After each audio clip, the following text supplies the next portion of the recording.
చిట్టీలు తెచ్చావంట నువ్వు? ఏదో చేసి పాస్ అవ్వాలరా. సార్ నేను మీలాగా అవ్వాలనుకుంటున్నాను. దానికోసం ఏం చేయాలి? నిజాయితీగా ఉంటే సరిపోతుంది. 12th గ్యాప్ తీసుకున్నారా?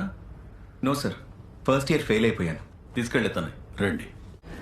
మీ చైర్మన్ డాక్టర్ మెహతా, అతనికి 12th ఫెయిల్ వాళ్ళు అంతగా ఇష్టం ఉండరు.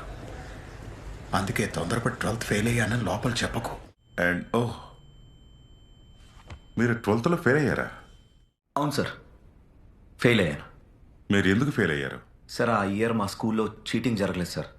ఏంటి? సరే ఇది చెప్పండి, మీరు చీటింగ్ గురించి ఎందుకు చెప్పారు? మీరు అబద్ధం కూడా చెప్పొచ్చు.